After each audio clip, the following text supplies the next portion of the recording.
pense nous pouvons commencer.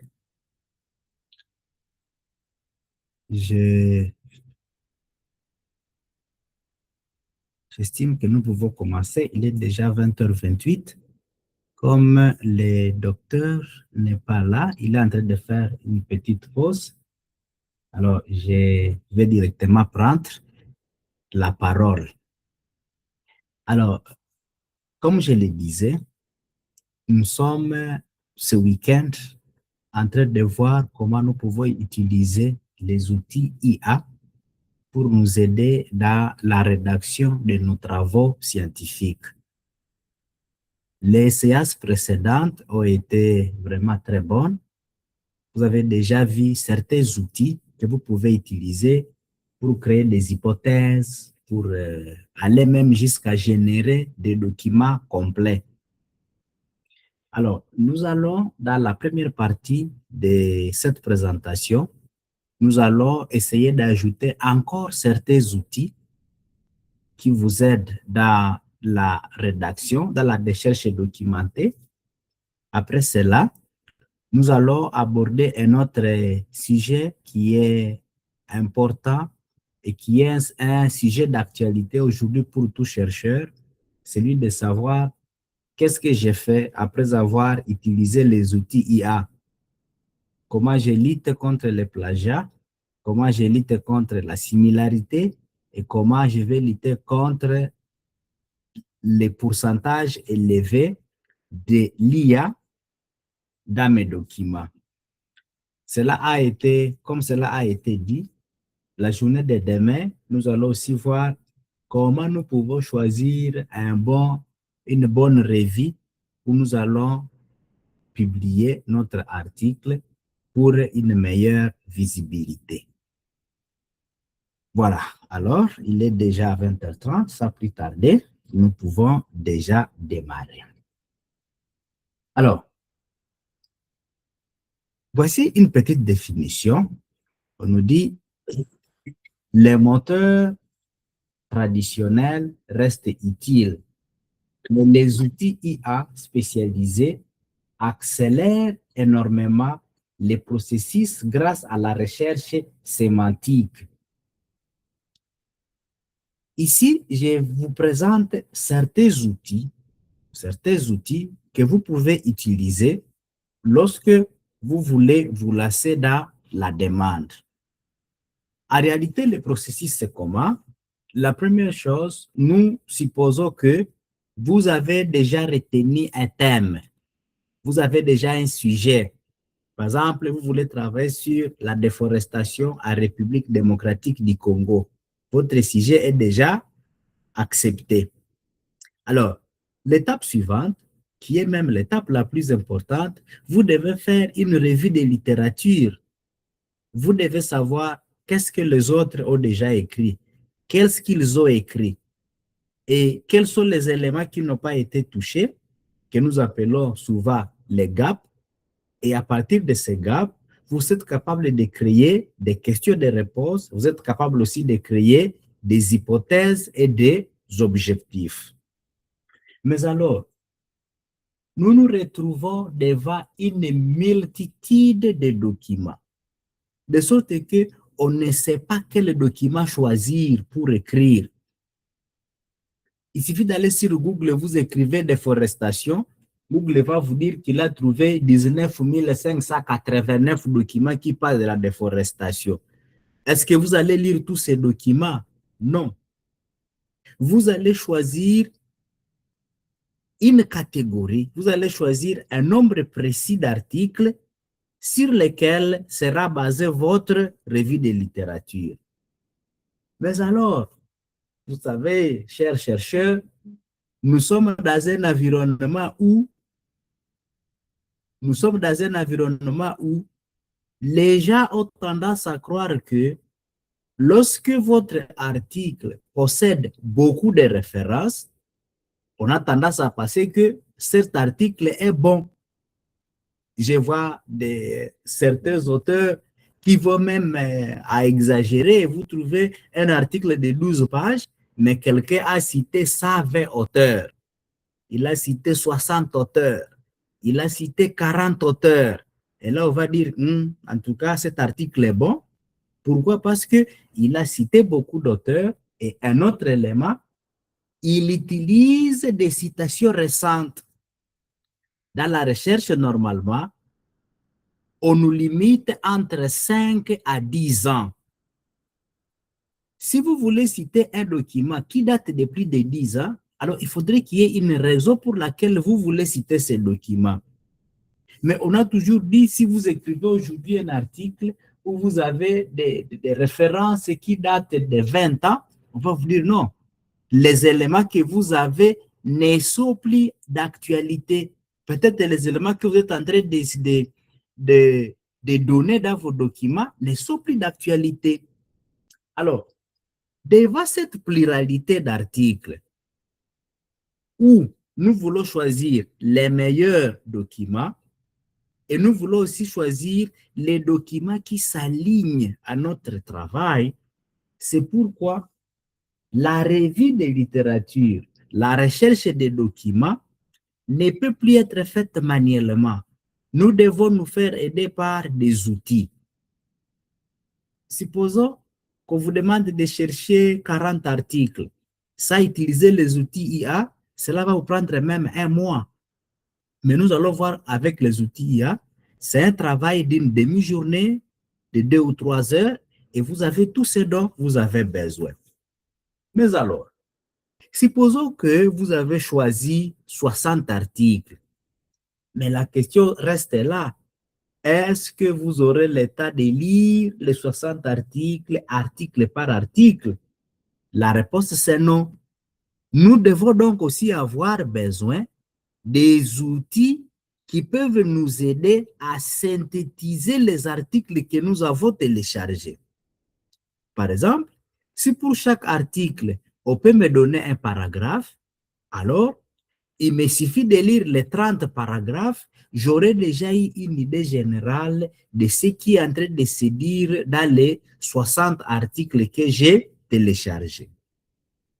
Alors, nous allons apprendre deux outils. Il y a un premier outil qui va synthétiser les fichiers PDF et nous allons aussi voir qu'il y a même des outils capables de synthétiser des vidéos. Le CT Isaac était en train de dire que, par exemple, vous supposez que vous avez raté une séance et vous trouvez, on a déjà mis en ligne une vidéo de 3 heures de temps. Vous n'avez pas le temps de lire toute cette vidéo de 3 heures de temps. Est-ce que vous avez un outil qui peut vous aider à synthétiser le contenu de cette vidéo? On vous produit 1 ou 2 pages, vous lisez rapidement les 2 pages et vous avez déjà une idée générale de ce qui est en train de se dire dans cette vidéo. Donc, nous allons voir 2 outils. Un outil pour synthétiser les textes et un outil pour synthétiser les vidéos. Avec ces outils, n'est-ce pas, je vous assure que en 1 semaine, vous êtes déjà capable, vous serez capable, en 1 semaine, vous serez capable de finir votre revue de littérature et pas une revue de 5 ou 6 articles, une revue de 40 ou 50 articles. Have you done blood reports, viral marker? Have you any blood reports? Yes. Show me. Ok, un instant.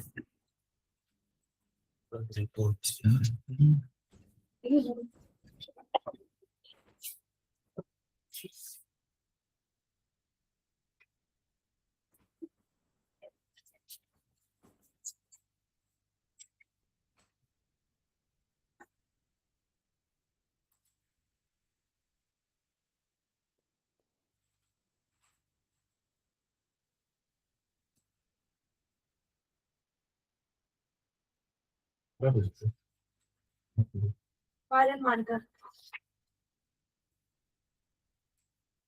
This is blood grouping, not viral marker.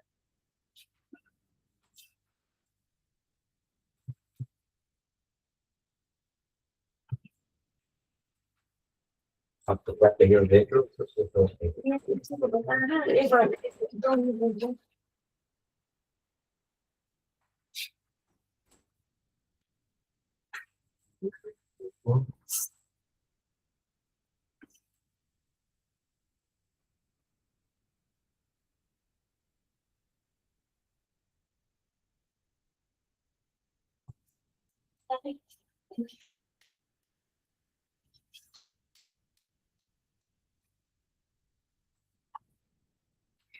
OK. J'avais une visite.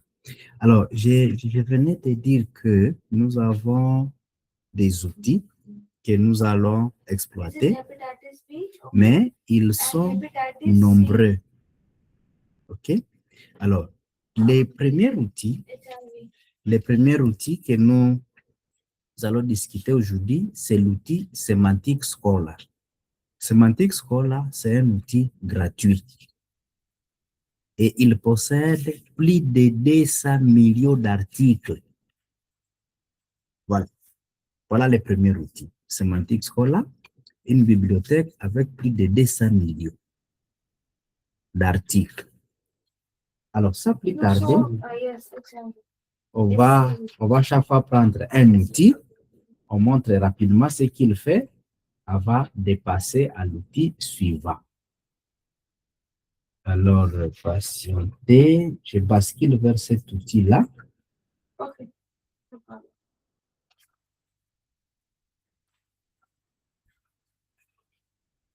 Voilà.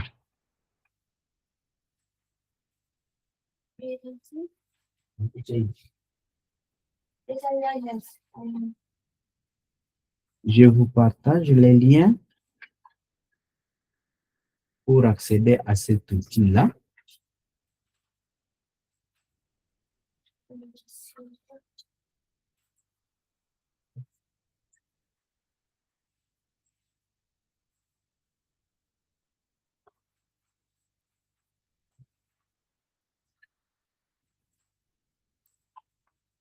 Voilà, je viens de vous partager les liens. C'est le semanticscholar.org.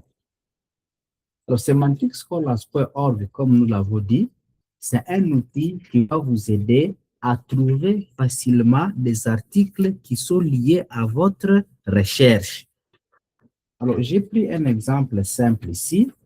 Par exemple, nous voulons parler de l'utilisation des outils IA dans les milieux universitaires. Utilisation des outils IA. Yeah.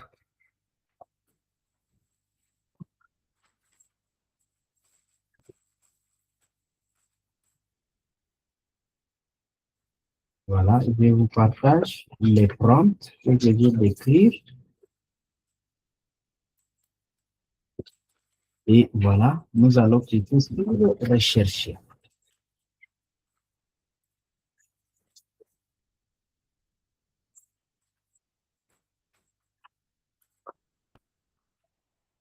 Voilà. Est-ce que vous pouvez voir les nombres qu'on vient de trouver? On vient de trouver combien d'articles? On vient de trouver 2940 articles. Donc, le résultat est de 2940 d'articles qui parlent sur l'utilisation des outils IA dans les milieux universitaires. Alors, maintenant, ils sont encore nombreux parce que on ne va pas citer 2940 articles. Nous devons encore ajouter un filtre. Nous voulons voir comment on peut diminuer, comment on peut trouver les articles qui sont pertinents par rapport à notre recherche. Alors, au niveau d'ici, nous avons les 3 points ici. Nous allons ajouter un filtre. Alors, ici, par exemple, nous avons les dates, les date range. Voilà. Vous voyez, nous avons 3 options. On nous donne les articles qui ont été publiés cette année. On nous dit d'ici, il y a les articles produits les 5 dernières années et les articles produits les 10 dernières années. concentrons-nous seulement sur les articles qui ont été publiés en 2026. Et voilà, nous trouvons combien? 58. Et je pense que nous pouvons travailler avec les 58 articles-là. Donc, nous allons avoir des références des articles qui datent de moins d'une année. Et nous venons de trouver toutes ces références à partir d'un seul prompt. Alors, une autre chose intéressante, si vous venez ici en bas, voyez ici en bas, on vous donne directement aussi comment vous allez citer cet article. Donc, lorsque vous serez en train de rédiger, comment allez-vous citer l'article? Il suffit de venir là-bas dans le site et on vous donne les différents formats de citation. On vous donne les bibtextes, on vous donne les MLA, on vous donne les styles APA et on vous donne aussi les styles Chicago. Alors, selon les styles de citation de votre université, vous pouvez directement faire quoi? Vous pouvez directement copier la citation et vous allez directement la coller à l'endroit approprié. Donc, pas seulement nous avons des citations, mais aussi on fait quoi? On nous donne aussi directement la manière de citer les citations à question. Ça, c'est un élément très important parce que la plupart des cas dans les défenses, vous serez enculé, on va dire que vous avez fait des mauvaises citations. Un autre élément important, regardez ici à côté, on vous dit « has PDF », c'est-à-dire, tu peux rechercher, tu dis non, j'aimerais seulement rechercher les articles qui possèdent des PDF, parce que j'aimerais lire le format PDF. Alors, si tu cliques sur « has PDF », il va te sélectionner seulement les articles avec des PDF. Essayons d'ouvrir celui-ci.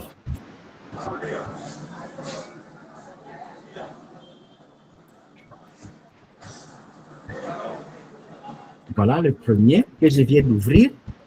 Il est intitulé « Critique et responsable, considération sur l'emploi des outils d'intelligence artificielle IA dans le renforcement des compétences en communication scientifique des étudiants en médecine vétérinaire. » Alors, l'article est déjà là. Si nous voulons, nous pouvons... On nous donne déjà quoi? On nous donne déjà l'abstract pour cet article. Et déjà, on nous demande aussi, nous donne aussi la possibilité de citer l'article. Nous pouvons maintenant aussi aller vers la maison de publication de cet article. Nous voulons voir quelle est l'entreprise, quelle est la revue qui a publié cet article. Il suffit de cliquer sur View, Publisher. Il nous amène directement vers l'éditeur qui a publié cet article. Alors, pour ce premier outil, je pense que vous aurez le temps de l'exploiter à profondeur. Mais qu'est-ce que nous retenons? Pour ce premier outil, nous retenons qu'il a la possibilité de nous citer, de nous faire la liste des articles. C'est le premier élément qu'il peut faire. Ensuite, il nous donne la possibilité de nous donner les références, comment on va faire le référencement. Il nous donne aussi la possibilité d'aller directement vers ces articles. Malheureusement, ici, les liens n'aboutissent pas. Il ne nous fait pas parvenir à l'endroit où se trouve l'article. Voilà donc le premier outil que nous venons de voir, c'est l'outil Semantic Scholar. Semantic Scholar, si vous posez une bonne question, je vous assure, toutes les références dont vous avez besoin, vous allez les trouver là-bas. Vous n'aurez pas besoin d'aller de bibliothèque à bibliothèque. Vous avez vous-même vu que nous avons trouvé 86 articles de moins d'une année en un seul endroit à partir d'un seul prompt et on nous donne aussi automatiquement comment cet article sera cité. Voilà. Nous passons au second.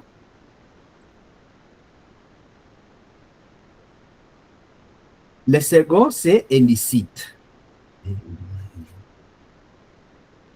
Le second, c'est illicite. Illicite, il est le meilleur outil pour les revues de littérature. Vous posez une question à langage naturel, il va trouver les papiers ou encore les articles pertinents, extrait des données et il va générer des tableaux de synthèse. Il est parfait pour l'IA à recherche scientifique. Ça, c'est l'outil illicite. L'outil suivant, c'est l'outil consensus. L'outil consensus donne des réponses scientifiques fondées sur les preuves. Avec Georges, oui ou non, peut-être, il est très bon pour les questions précises. Voilà.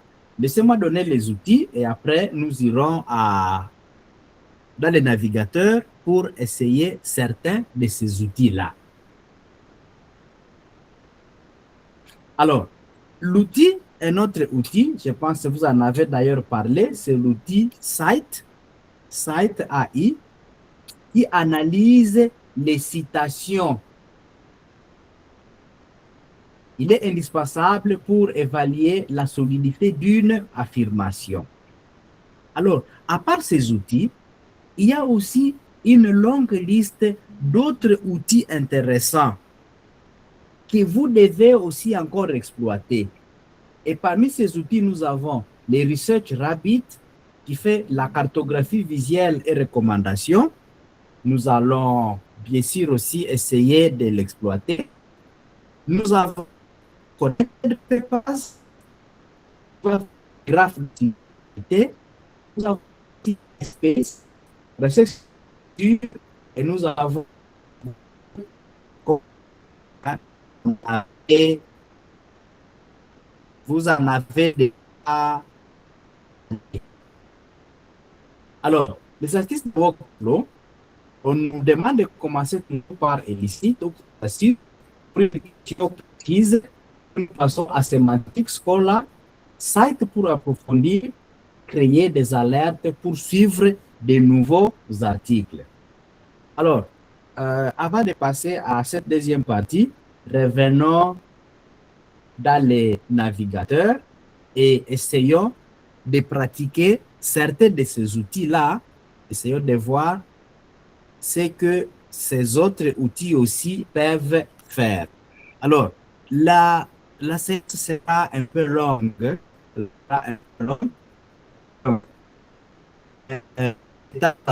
Pour ne pas perdre les fils d'idées. Cette première partie, une petite, quelques 10 minutes pour les questions parce que ce sont des sujets un peu différents. Si nous attendons à la fin, vous risquerez de perdre le fil d'idées par rapport aux questions. Alors, le deuxième outil que nous allons voir, c'est l'outil consensus.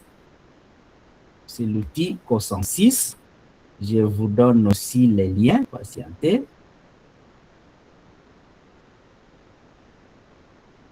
Voilà, je vous partage les liens dans le groupe. C'est l'outil consensus.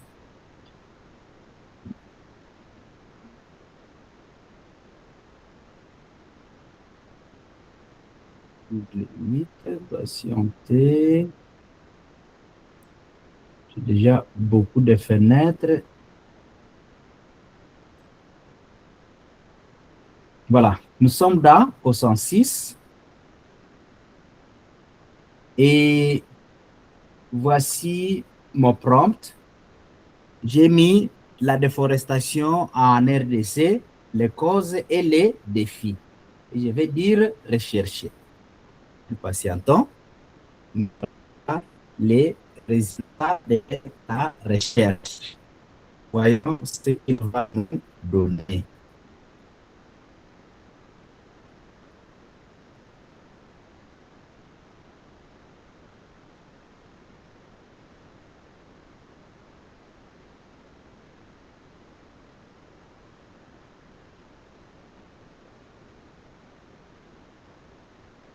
Ok, est-ce qu'il a fini?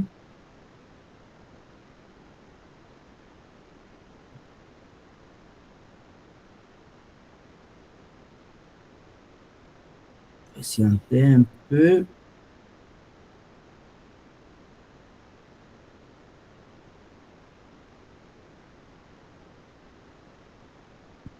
C'est- Il n'avait pas encore fini. Voilà. OK.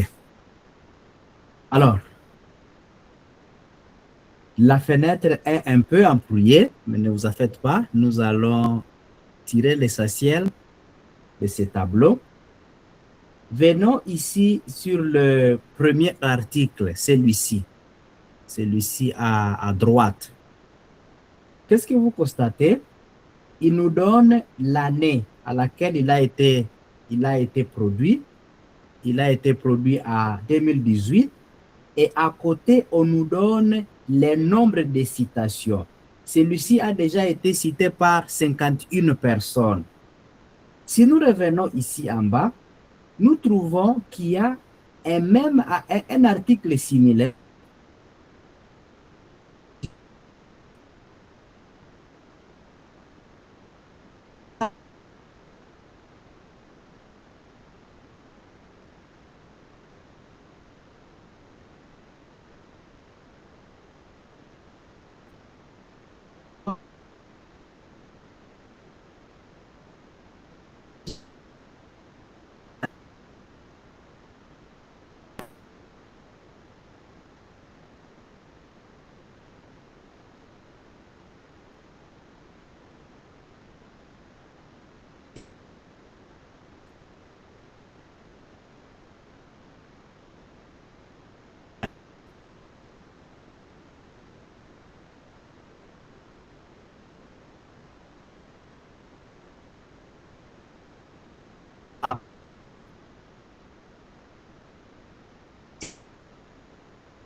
Oui, j'ai l'impression que M. Forest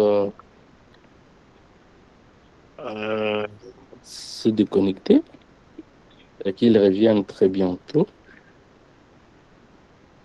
Alors, en attendant, s'il y avait encore des questions par rapport aux autres modules, on pourrait toujours les prendre, le temps qu'ils reviennent. Mais ici, on est effectivement en train de présenter des outils de recherche documentaire avec l'intelligence artificielle, Perplexity, Consensus, des outils qui peuvent nous permettre de retrouver facilement des documents aujourd'hui avec l'IA, puisque cela n'était pas possible à l'époque avant l'émergence des IA génératives.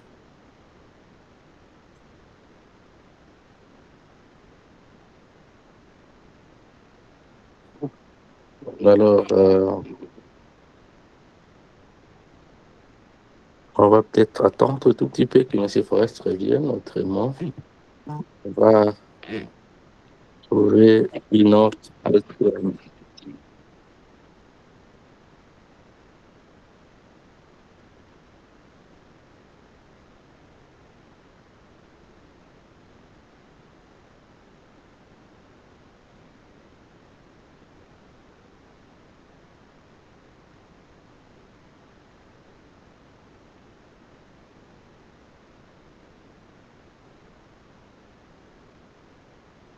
Permettez, M. Rodrigue.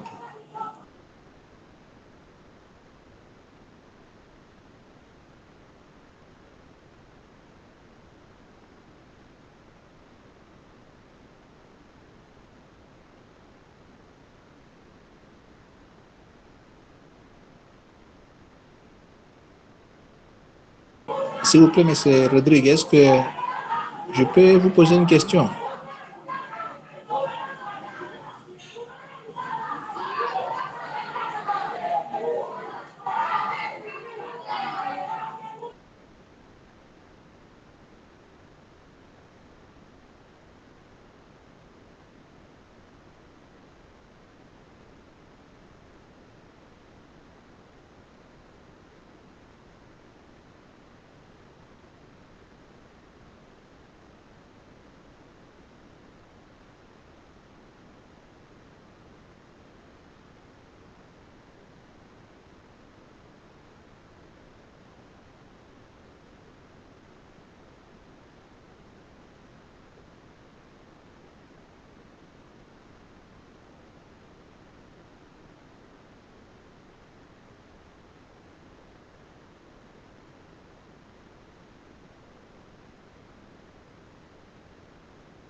Allô?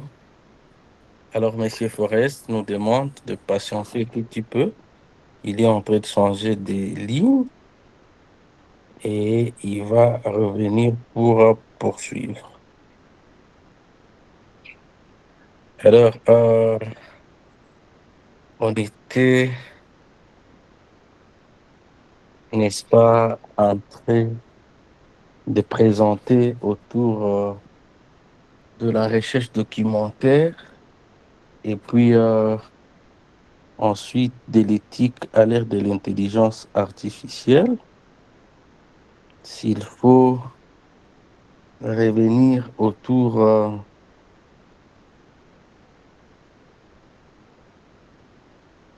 de, du module précédent, il y avait beaucoup de questions autour de l'indexation, même si je disais qu'on va y répondre demain. Pendant ce temps mort, on peut être en train de discuter là-dessus.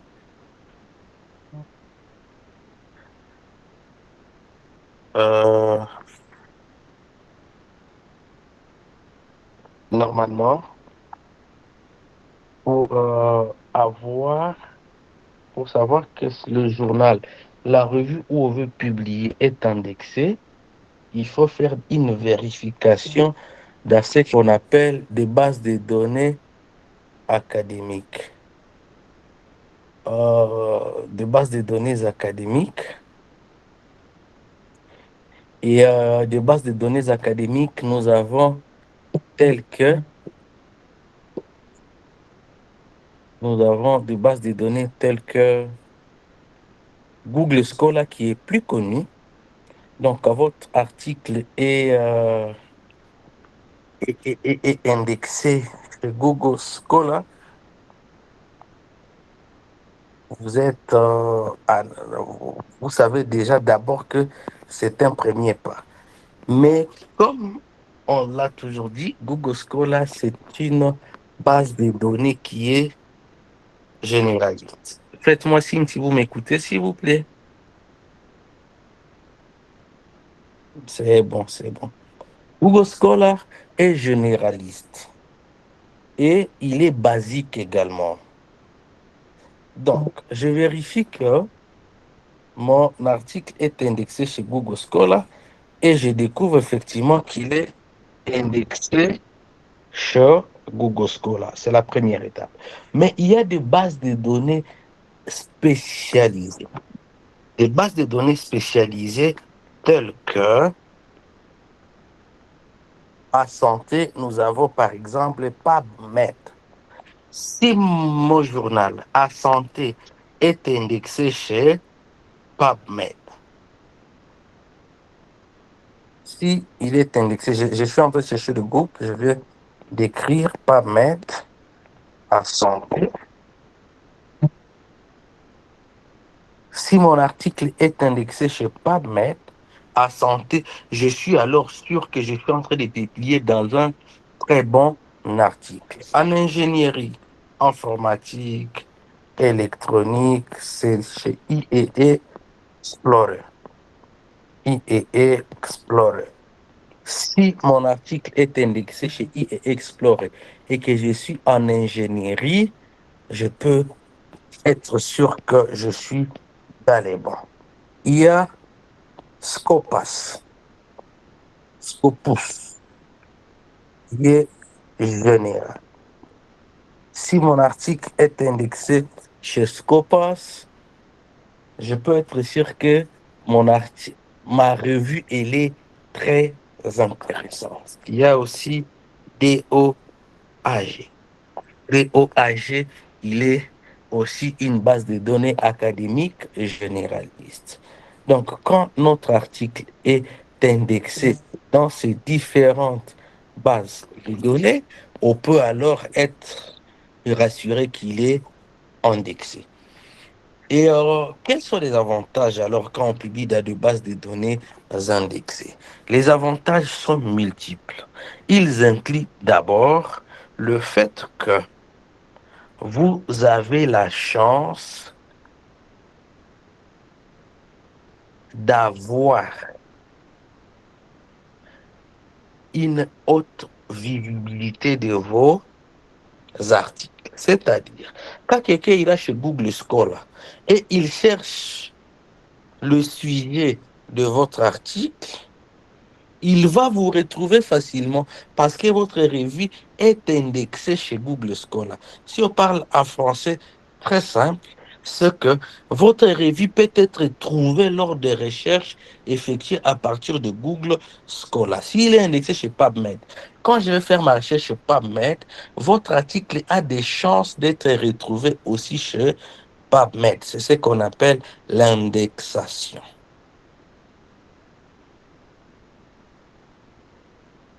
Alors, il faut donc publier dans des revues qui sont indexées.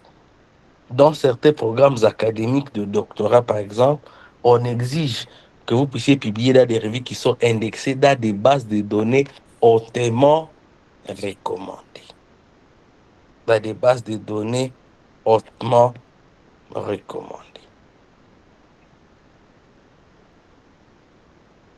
Voilà un peu par rapport à l'indexation. Est-ce qu'il y a une préoccupation?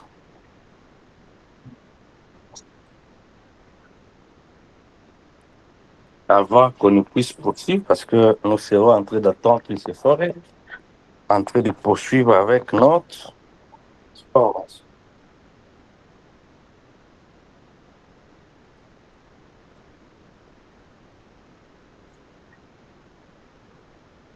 S'il y a des préoccupations, n'hésitez pas.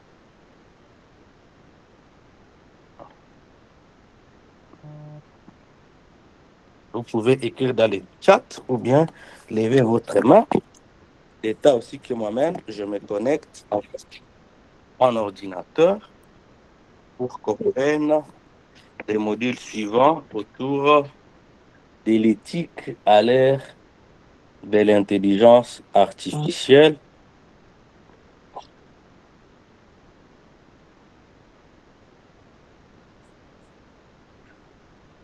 Le temps que M. Forest revienne. Et là, il me dit qu'il revient dans 2 minutes. Donc, ça ne vaut pas la peine qu'on lance un nouveau module. On va d'abord continuer avec le module qu'il était en train de présenter. Mais en attendant, on va répondre à la question dans les chats, la question de Monsieur Moïse. Monsieur Moïse demande, est-ce que les revues indexées sont aussi payantes comme des revues prédatrices? Oui, il y a des revues payantes, il y a des revues hautement indexées qui sont payantes, parce qu'il y a même des revues où on paye jusqu'à 2000 ou 3000 dollars. Je me rappelle, Monsieur Forest, pour un article, dans ce cadre de sa recherche, il a publié dans une revue qui exigeait plus de 1000 dollars de paiement. Et puis à côté de ça, il y a beaucoup d'autres revues payantes qui paient même plus cher que ça. Mais il y a aussi des revues qui sont gratuites. Gratuites qui fonctionnent sous le mode open access, accès libre. C'est-à-dire que quand vous acceptez de publier dans cette revue gratuite, là, vous acceptez que c'est qui gère votre contenu appartienne à la revue, que vous n'avez plus les droits exclusifs d'exploiter ces contenus-là sans autorisation de la revue. Il y a donc la plupart de ces revues open access qui publient gratuitement de contenu. Moi d'ailleurs, depuis quelques années maintenant, je suis en train d'opter pour ces revues open access pour mes publications, puisque en fait, dans d'autres pays, parfois les recherches sont financées. Vous avez un financement pour votre recherche, ce qui n'est pas dans le nôtre. C'est comme ça que payer 1000 dollars pour une publication, c'est bien, mais parfois cela passe comme absurde. C'est comme ça que moi, je personnellement préfère alors aller vers des revues open access à publication gratuite. Nous vous montrerons comment on peut trouver facilement une revue gratuite pour publier. Maintenant, question dans les chats, c'est M. Jean. Est-ce que vous avez déjà envoyé les modules d'hier? On a envoyé le deuxième module d'hier, pas le premier, dans le groupe. Le premier, on va l'envoyer avec les deux premiers modules d'aujourd'hui, tout à l'heure. Voilà, je ne sais pas si nous avons répondu aux questions relatives à la publication.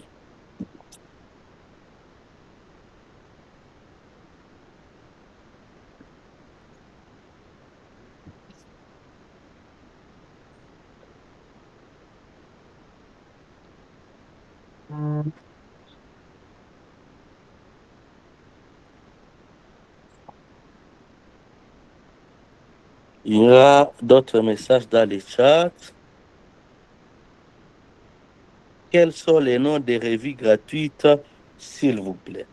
Alors, laissez-moi me connecter très rapidement à mon ordinateur. Je vous montre un outil qui peut nous permettre de trouver des revues gratuites. Je vous montre. C'est là. Donnez-moi juste un petit instant et je vais essayer de me connecter à partir de l'ordinateur. Mais je risque d'avoir la difficulté d'avoir l'accès à la réunion comme celui qui doit m'autoriser d'accéder à la réunion n'est pas là. Bon, dans ces cas, je partage mon écran sur téléphone. Assurez-moi que vous avez mon écran.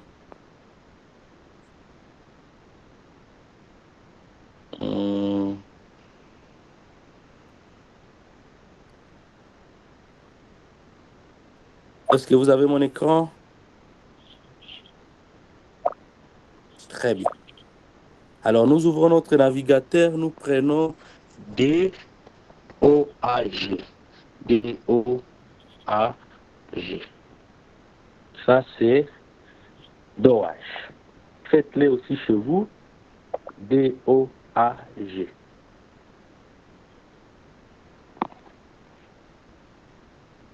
Voilà, DOAG. Je vais copier peut-être. Je vous envoie le même lien dans les chats. Bon, je la vois carrément dans le groupe.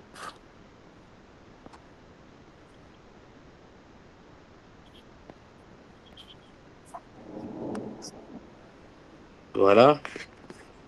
Je suis dans les groupes.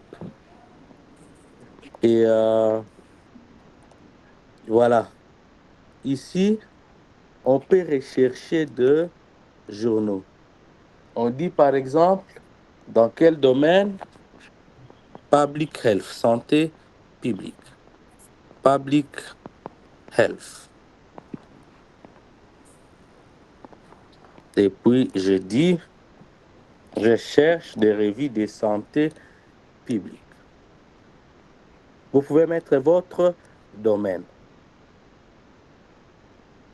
Alors, quand vous défilez, vous pouvez voir ici, on a écrit no APC. No article publishing cost. Il n'y a pas de coût de publication. Ça, c'est no APC. Je défile. Cette revue, c'est aussi non APC, donc c'est gratuite. Ça, c'est 2690 €. 3090 $. Ça, c'est non APC, c'est gratuit. Ça, c'est 3890 $. Ça, c'est gratuit. Gratuit. Gratuit. 120 $. Non. autour de $150 gratuit. Voilà un peu. Ça, ce sont de revues. Vous pouvez chercher dans votre domaine à partir de DOAJ.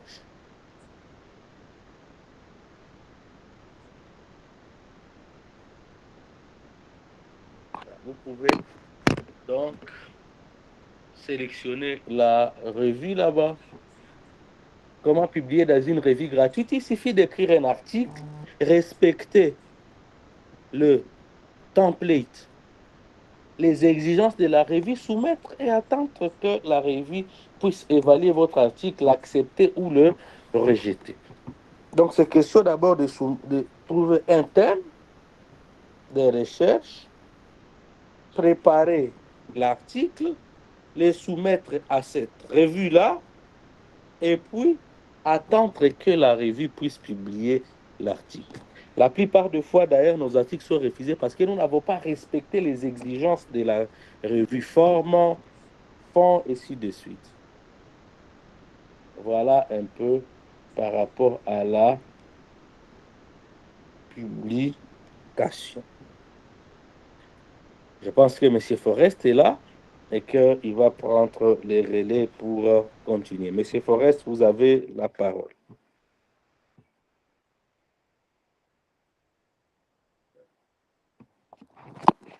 Je vais arrêter le partage de mon écran.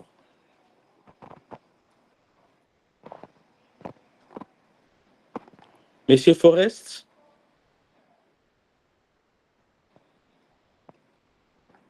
Allô, Monsieur Forest?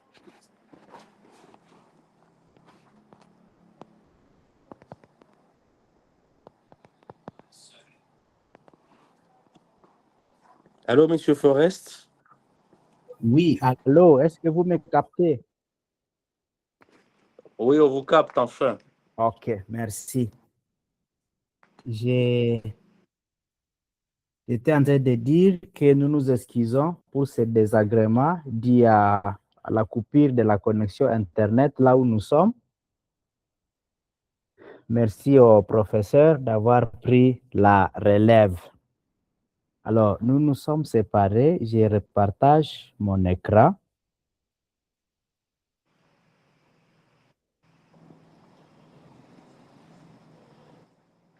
Nous nous sommes séparés. Nous étions en train de parler de l'outil Consensus.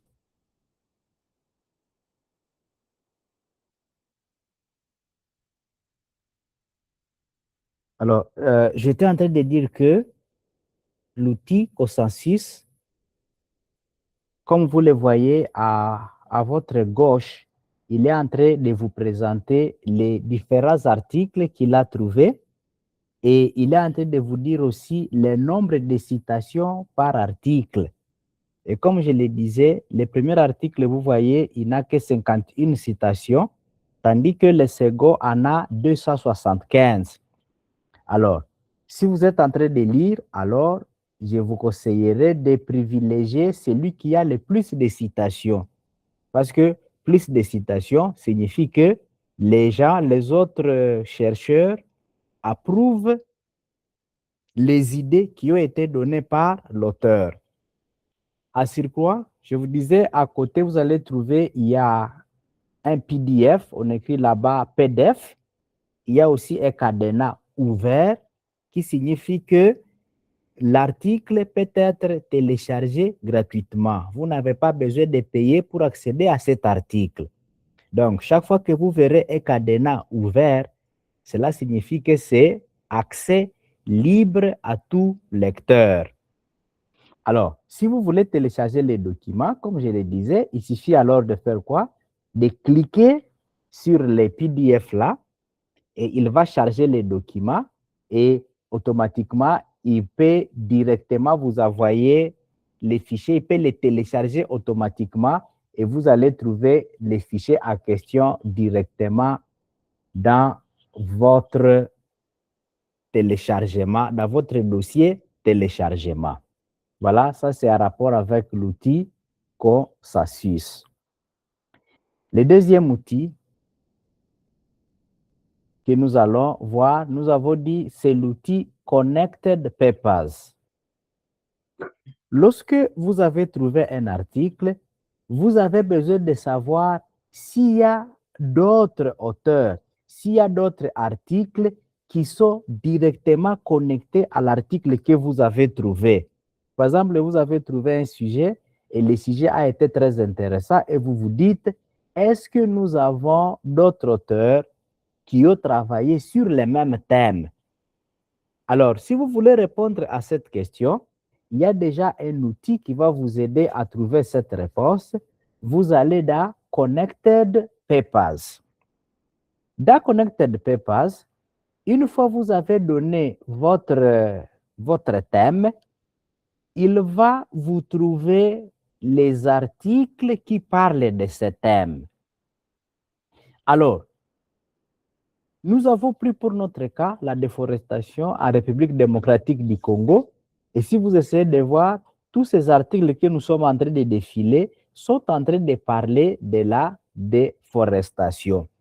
Malheureusement, nous n'avons pas beaucoup d'articles qui peuvent nous aider à créer un graphe. C'est pourquoi, si vous cliquez là-bas, vous allez trouver, on a écrit « Not enough citations and reference to build a graph ». Alors, j'ai quand même pris un autre sujet qui a beaucoup de références. J'ai pris les institutions spécialisées de riposte contre le COVID-19 et la promotion de l'état de droit en République démocratique du Congo. Alors, qu'est-ce que nous avons? Ici, on nous trouve d'abord les différents auteurs qui ont parlé de ce sujet de COVID-19. Et on essaie de faire quoi? On essaie de nous montrer comment ces auteurs sont interconnectés entre eux. Vous voyez par exemple là-bas, nous avons, prenons par exemple Michaelson, il a publié en 2022. Si nous cliquons dans Michaelson, on nous montre directement les autres articles liés à Michaelson. Parce que la vérité, c'est que lorsque vous allez publier un article, il y a les gens qui vont vous citer et vous aussi, vous allez aussi citer d'autres auteurs. Alors, lorsque vous êtes en train de citer les autres, vous serez en train de créer un graphe. Et ce graphe-là va vous permettre de voir comment les gens ont cité, quels sont les individus qui sont autour du même sujet. C'est-à-dire, si je prends, par exemple, celui-ci, lorsque on va me montrer les individus qui sont connectés à lui, lorsque j'aimerais chercher un autre article, je vais directement aller prendre l'article qui est directement connecté à lui. Parce que ce sont deux auteurs qui ont traité les mêmes sujets. Donc, retenez, si vous voulez étudier les graphes, vous voulez étudier comment les auteurs sont interconnectés, vous voulez rester dans les mêmes thèmes, alors il faut amener votre thème dans Connected Papers. Il va vous donner comment les auteurs sont interconnectés entre eux et ça va devenir maintenant facile. Quand vous avez trouvé un auteur, vous pouvez directement voir les auteurs qui sont connectés à lui et après ça, vous pouvez directement aller exploiter les documents à question. Et vous voyez ici, tous ces articles que j'ai ici, ce sont des articles qui sont interconnectés et qui ont créé quoi? Les graphes que nous avons là-bas devant nous. OK? Et vous pouvez aller plus loin. Il peut donner, vous pouvez voir les priors, donc ceux qui sont venus avant, et vous pouvez voir les articles dérivés d'eux. Par exemple, un individu a écrit en 2020, les autres se sont basés sur son article pour écrire en 2022, 2023, 2024. Les individus qui ont écrit après lui, les individus qui lui ont cité, sont des dérivatifs. Donc, leur recherche a été dérivée, a été produite à partir de sa recherche. Par contre, si lui aussi avait cité des individus avant lui, alors les individus qu'il avait cités, ce sont des priors. Alors, vous voyez là-bas, l'individu que j'ai cliqué, voilà, il a deux priors. Il y a un prior qui a publié en 2001, il y a un autre qui a publié en 1994. Les dérivatives, il a deux dérivatives. Il a un qui a publié à 24 et un qui a publié à 23.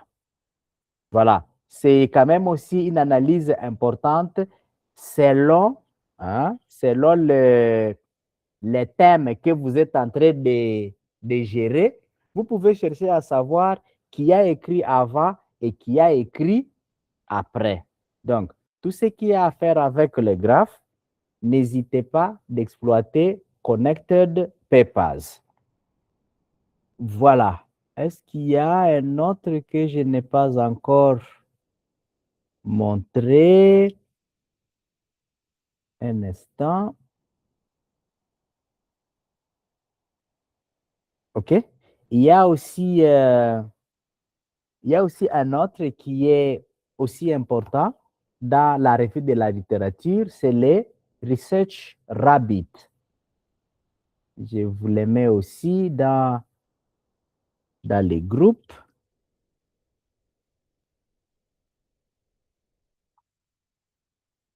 C'est aussi un outil que vous pouvez exploiter si vous avez affaire avec l'étape de revue de littérature. Alors, si nous revenons vers Research Rabbit, nous pouvons soumettre un thème et nous allons voir les résultats qu'il va nous faire. On peut par exemple dire les conflits à l'est de la RDC. Voyons, est-ce qu'il y a des articles sur les conflits à l'est de la RDC? Voilà, il ne semble pas vraiment en avoir trouvé beaucoup. Il nous amène un seul auteur, c'est Mukinaï, 2023, qui propose des pistes de solutions à la crise sécuritaire en RDC. Alors, chacun, selon les domaines dans lesquels il est en train de rechercher, lorsque vous allez mettre votre sujet, vous allez voir combien de références il pourra vous trouver. Et si possible, s'il trouve des liens entre ces références, il va prendre soin d'afficher ces différents liens. Alors, ne vous en faites pas. Je pense que si vous avez déjà fait des recherches sur la revue de littérature, vous allez trouver qu'il y a des articles où les tableaux ici sont copiés. Vous allez trouver, il y a un article où quelqu'un a carrément copié ces tableaux et il l'a ajouté dans son travail.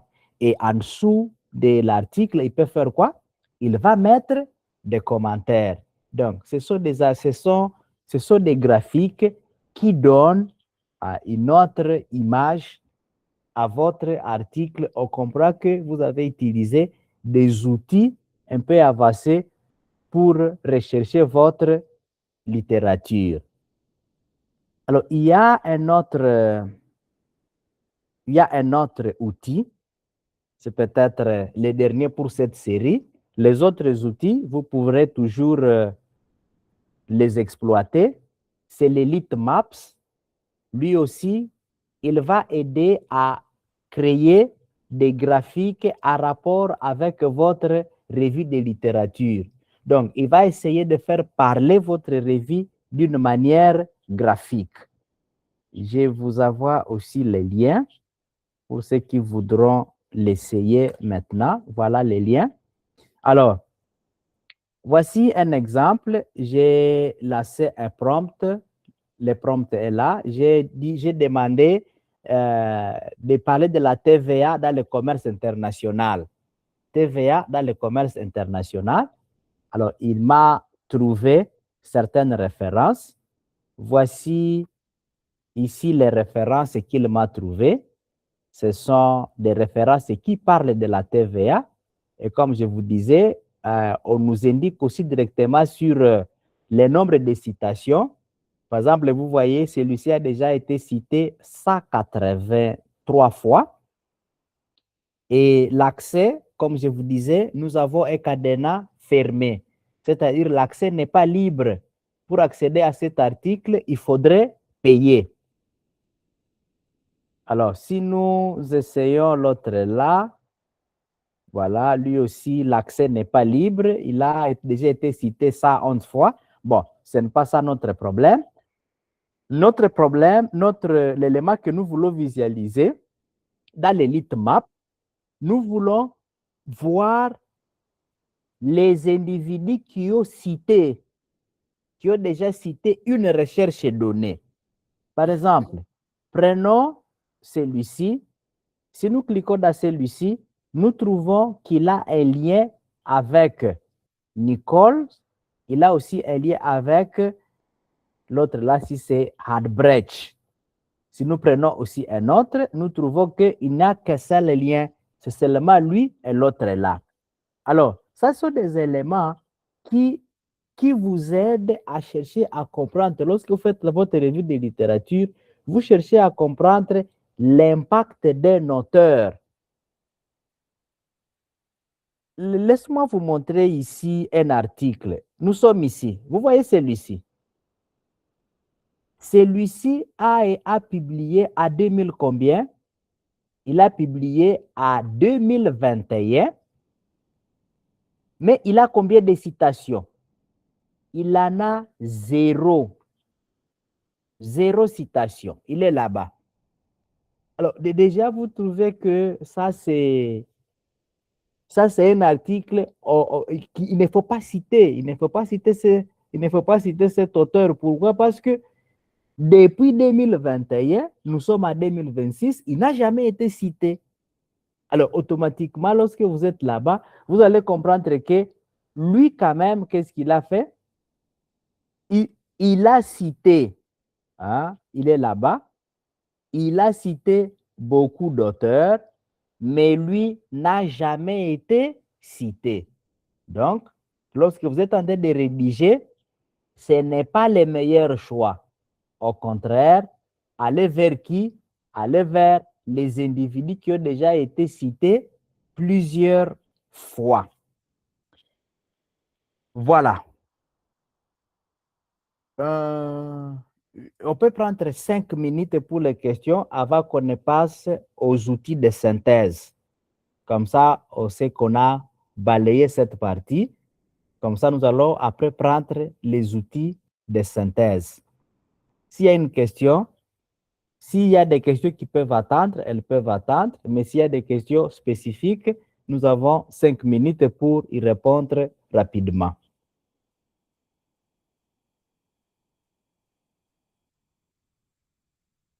Voilà. OK. Je présume qu'il n'y a pas de questions. Alors. Permettez, moi j'ai une question. J'ai une question, monsieur le CT. Nous sommes maintenant là-bas. Le deuxième point.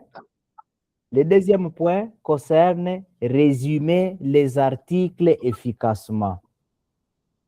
Donc, vous avez déjà trouvé les articles. Vous avez déjà 89 articles. Vous avez déjà 120 articles que vous voulez utiliser dans votre recherche. Mais est-ce que vous aurez le temps de lire 120 articles un à un? La réponse, c'est non. Nous avons encore besoin de certains outils. Nous aurons besoin des outils qui vont nous aider à faire quoi? À synthétiser nos articles. Alors, les IA spécialisées dans les PDF académiques sont plus précises que le chat GPT seul. Alors, les meilleurs outils, on en a proposé 2. Nous avons le LCI Space lié à Copilot. Il suffit d'y mettre un PDF et vous allez discuter avec lui. Vous chargez votre PDF. Une fois que vous avez chargé votre PDF, vous pouvez poser des questions par des prompts. Le second, le Scholarcy, il vous aide à transformer les articles en flashcards structurés, des objectifs, des méthodes, des résultats et des conclusions. Il est excellent pour les screenings rapides. L'outil suivant, c'est le Notebook LM, que certains d'entre vous ont déjà bien sûr utilisé. Et il y a aussi un autre outil qu'on appelle Elicit. Il est aussi bon parce que vous y chargez vos données. Après avoir chargé vos données, vous pouvez maintenant discuter avec Notebook LM. Nous avons les autres outils, par exemple les SCI Summary, les Paper Guide ou les fonctionnalités intégrées des sémantiques Scholar qui peuvent nous aider aussi à faire la synthèse des articles.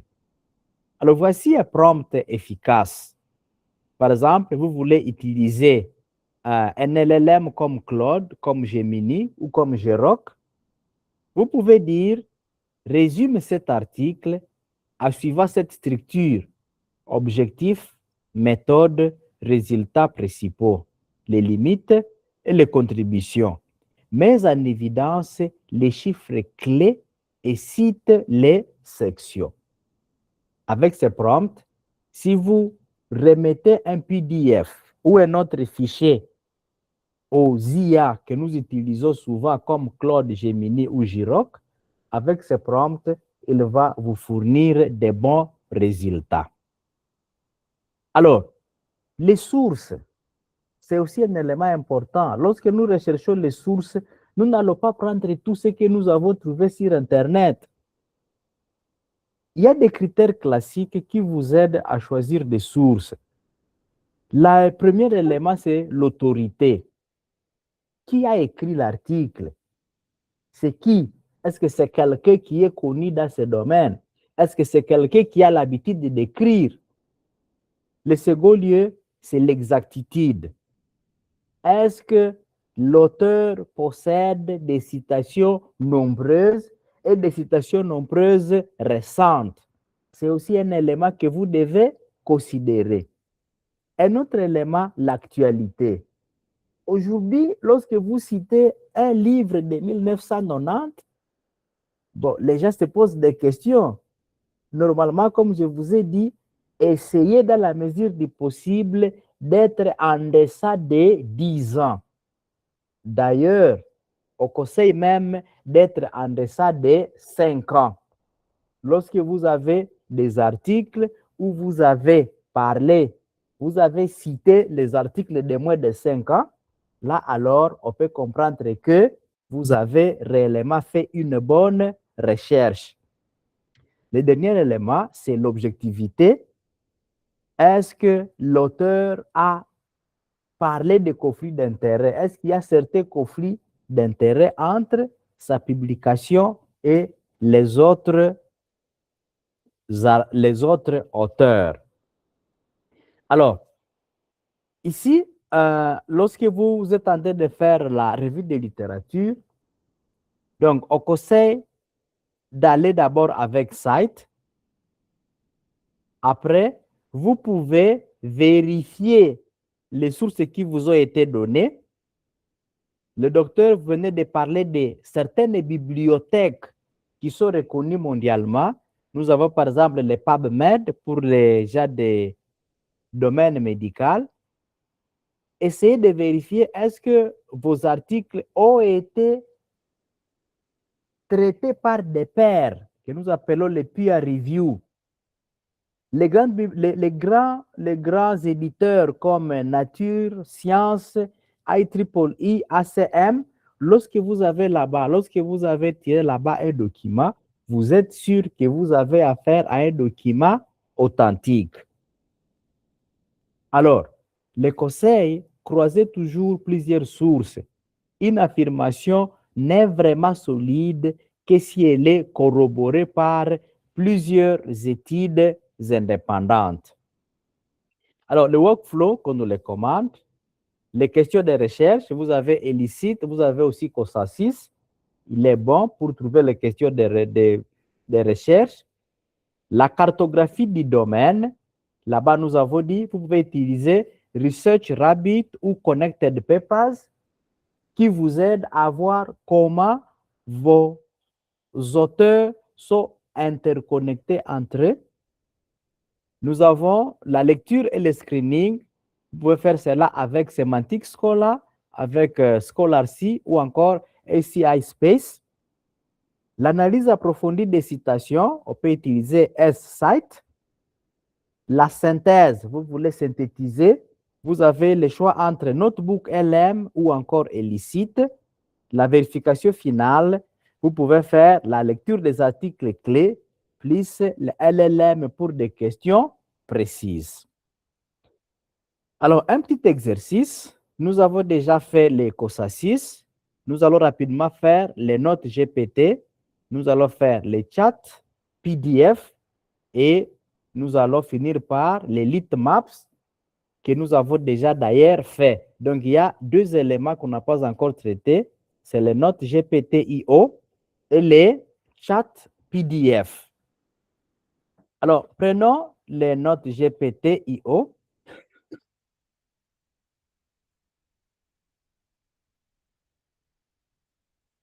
Je vais vous les copier et vous les mettre dans les chats.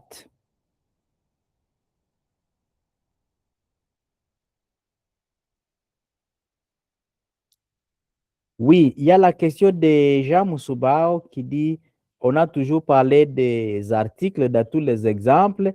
Est-ce que ces mêmes outils peuvent aussi faire des synthèses pour les thèses et mémoires? La réponse c'est oui, c'est possible. Ils peuvent faire des synthèses pour les thèses et les mémoires à condition de respecter toujours la limite du texte proposé. Par exemple, si votre thèse est de 5000 pages, il peut dire ça c'est beaucoup pour moi. Mais dans les conditions normales, c'est possible qu'il fasse cela pour les mémoires et les thèses. La question de Hangi, il demande si les ouvrages payants se retrouvent aussi dans ces outils. Oui, ils peuvent se retrouver dans ces outils, seulement ils seront à côté, ils auront des cadenas. Donc, on va vous dire, pour accéder à ceci, vous devez d'abord payer. Mais il va d'abord les retrouver. Après avoir retrouvé cela, il va vous demander quand même que vous puissiez payer.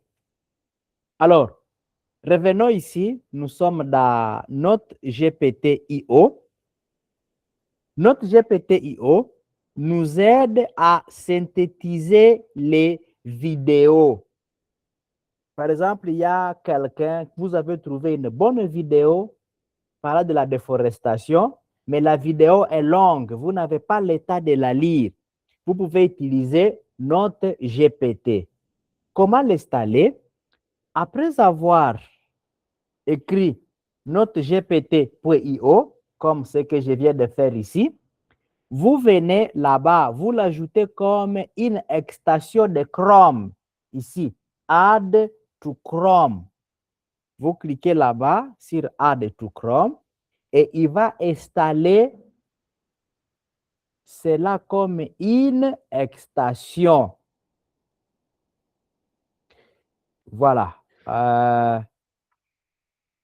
On me fait des restrictions. Peut-être il faudrait que patienter. Je vais aller l'ouvrir ailleurs. Comme les comptes ici que j'utilise, c'est les comptes de l'université. On ne me permet pas d'y installer des éléments. Je vais dans mon compte privé et je vais cliquer sur Add to Chrome. Voilà. Qu'est-ce que vous dites? Note GPT YouTube Summary. Donc, il fait les synthèses pour les vidéos YouTube. Je clique sur Add to Chrome. Patiente un peu, il est en train de l'ajouter. Je vais dire ajouter. Donc, vous acceptez tout et il va l'installer. Et voilà, il me dit que mon assistant vient d'être bel et bien installé. Alors, nous allons dans YouTube, nous allons chercher une petite vidéo que nous allons synthétiser. Par exemple, je vais dire déforestation en RDC. Voilà, ce sont des petites vidéos. Je préférerais qu'on ait une vidéo un peu longue, mais ce n'est pas grave. OK, c'est un exemple. C'est un exemple. Voilà. Voici une bonne vidéo ici. Elle est de 1h07. Voilà, nous la prenons. Elle est de 1h07, mais nous nous disons, on n'a pas l'état de suivre. C'est pour les Nations Unies, nous savons qu'ils ont parlé des affaires qui concernent les reboisements. Qu'est-ce que nous allons faire? Nous allons venir ici et nous allons dire Generate Summary. Le Generate Summary ici est déjà là. Pourquoi? Parce que nous avons déjà ajouté notre GPT dans notre Chrome. Et je vais cliquer sur Generate Summary. Bon, comme toujours, je vous ai déjà dit, si vous êtes l'ami des outils gratuits, ne vous fatiguez pas de vous connecter toujours. Chaque fois qu'on vous demande de vous connecter, faites-le sans vous gêner. Alors, je me connecte d'abord. Voilà. Je suis déjà connecté.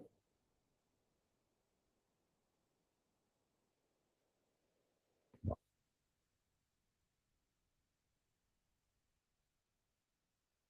Patienter, ça prend un peu du temps.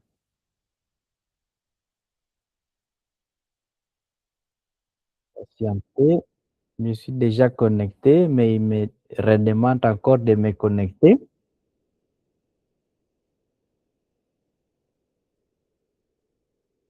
Voilà, Generate Summary.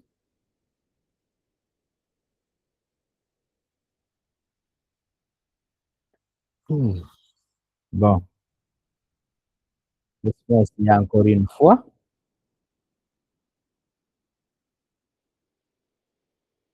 OK.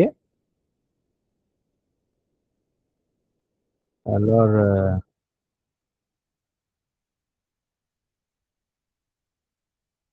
vous devez me faire payer, mais moi, je ne vais pas payer.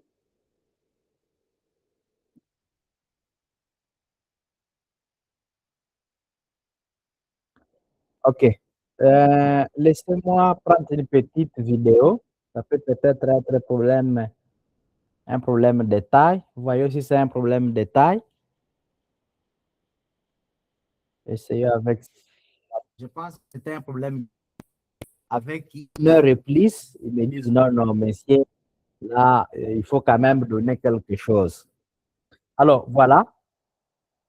Sans même avoir à suivre cette vidéo, j'ai déjà ici à côté avec moi une synthèse de ce qui est en train de se dire dans la vidéo. Et je n'ai plus besoin de faire quoi? Je n'ai plus besoin d'aller suivre encore la vidéo en entièreté. Je peux carrément prendre les textes ici. Si par exemple, vous estimez que le texte est encore très long, alors je peux venir maintenant dans... Je peux venir dans un autre IA. Par exemple, je vais utiliser le JRock. Le texte là, je le trouve qu'il est encore long, mais je vais qu'il le diminue. Je vais dire synthétise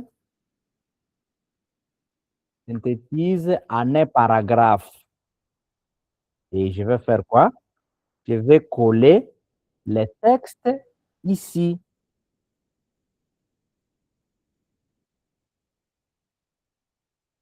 Est-ce qu'il a copié? Voilà, vous voyez s'il a copié. Voilà, il a déjà copié. Et je vais dire synthétise. Et il va faire quoi? il va me synthétiser ce contenu et j'aurai déjà eu l'idée de tout ce qui se dit dans cette vidéo en juste quelques secondes. Voilà. Voilà donc notre outil. Si vous voulez synthétiser les vidéos, il y a déjà un outil qui est là pour vous. C'est le Note GPT. Deuxième synthèse, nous voulons maintenant synthétiser les documents PDF. Les documents PDF, là-bas, nous allons maintenant utiliser les chats PDF. Le chat PDF, lui, nous aide à synthétiser les documents qui sont à PDF. Par exemple, vous avez trouvé un bon article, mais vous n'avez pas le temps de lire l'article. Alors, qu'est-ce que vous faites? Vous prenez votre chat PDF, nous venons là-bas, nous l'exécutons, exécutons-le ici. Et voilà, l'interface est là, il nous demande d'uploader un PDF. Un PDF que nous voulons synthétiser. Alors, vous cliquez sur Upload et vous cherchez un petit fichier. Normalement, il a une limite. OK, laissez-moi prendre ça, c'est un cours. C'est un cours de pharmacologie générale. Je vais cliquer sur Upload. Et voilà, il vient de charger le cours. Et ici, il fait donner la synthèse de ces cours. Dire le cours ici, il fait ceci, il a autant de pages, ainsi de suite, ainsi de suite. Ici, j'ai la possibilité de faire quoi? Je peux créer un prompt. Je peux poser une question par rapport à ces cours. Mais aussi, si je veux, je peux cliquer ici sur Summarize this paper. Quand je vais cliquer sur Summarize, il va me donner à quelques mots la synthèse de tous ces grands contenus de plusieurs pages. Il va me faire une synthèse. Et je peux prendre cette synthèse, je peux l'exploiter. Elle contient déjà la totalité de ce qui a été écrit dans ce texte. Les collègues qui a demandé si on peut faire la même chose pour la thèse, pour les mémoires, la réponse c'est oui. Si vous avez une thèse de quelqu'un, c'est une thèse de 500 pages, vous n'avez pas le temps de lire toute la thèse, prenez la thèse, mettez-la dans chat PDF et dans quelques minutes, vous aurez la synthèse de l'article. Voilà, donc les 4 exercices que nous avons prévus pour cette première section. Il y a les COSASIS, les notes GPT, les chats PDF et les lit map. Voilà, encore une fois, s'il y a une question, la partie là boucle notre première partie sur l'utilisation donc l'utilisation de la recherche de l'IA dans la recherche documentaire. Les outils que nous venons de vous fournir sont capables de vous trouver les documents dont vous aurez besoin dans n'importe quelle recherche. Alors, s'il y a une ou deux questions, nous pouvons les poser avant qu'on ne passe maintenant à l'autre point qui va concerner l'éthique dans l'utilisation de l'IA. Alors, je vais arrêter la vidéo pour que les vidéos ne soient pas trop longues et au besoin, relancer une nouvelle.